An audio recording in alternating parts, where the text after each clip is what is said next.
प्रेरणा कथा। स्वयं को तो बदलिए। शहर से कुछ दूर एक वन में एक बहुत ही प्रसिद्ध मठ था। उस मठ में एक बहुत विद्वान गुरु शिष्यों को शिक्षा दिया करते थे। उनका शिक्षा देने का तरीका सामान्य तरीकों से अलग था। गुरु जी कहते थे कि सच्चा ज्ञान मौन रहकर ही प्राप्त किया जा सकता है। सभी लोग उस मठ में मौन रहा करते थे, ये वहां का नियम था। इस नियम में कुछ परिवर्तन हो जाते थे। यदि कोई शिष्य 10 वर्ष पूरे कर लेता था तो वो गुरु से 2 शब्द बोल सकता था।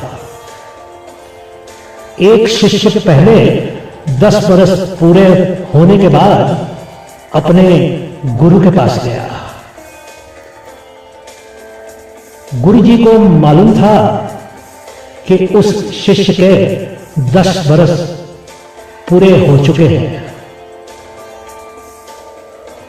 गुरु जी ने 2 उंगलियां उठाकर उस शिष्य को संकेत किया कि वो 2 शब्द बोल सकता था।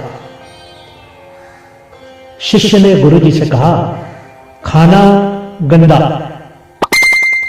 सुनने के बाद गुरु जी ने भी हां में अपना सर हिला दिया। 10 बरस फिर बीत गए। उस शिष्य को फिर से 2 शब्द बोलने की अनुमति मिली। उसने गुरु जी से कहा, बिस्तर कठोर। गुरु जी ने फिर से एक बार हां में अपना सर हिला दिया। इसी तरह 10 बरस फिर बीत गए। शिष्य बहुत ही विचलित दिख रहा था। वो मठ छोड़ना चाहता था।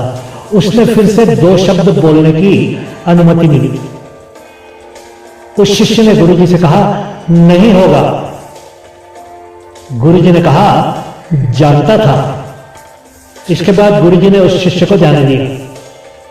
गुरु जी ने अपने मन में सोचा कि जो व्यक्ति 2 शब्द बोलने का मौका मिलते ही शिकायत करता है, वो ज्ञान कैसे प्राप्त कर सकता है।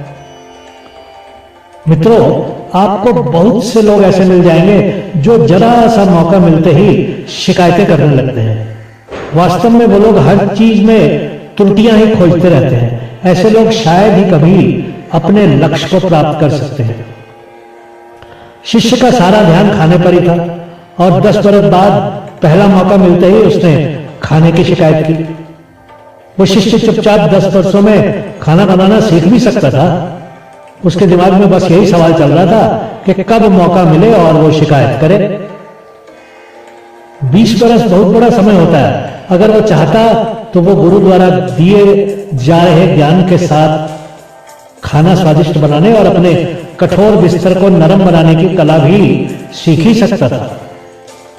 आप अनुमान कर ही सकते हैं कि ऐसे व्यक्ति ने क्या सीखा होगा जिसने 30 बरस में जब भी मुंह खोला शिकायत ही की। खुद को बदलने का प्रयास करना चाहिए। यह कोई कठिन काम नहीं है। उस शिष्य का प्रथम लक्ष्य शिक्षा प्राप्त करना था, पर उसका पूरा ध्यान खाने और बिस्तर पर ही था। ऐसे लोग जो खुद को नहीं बदल सकते, वो दुनिया को क्या बदलेंगे।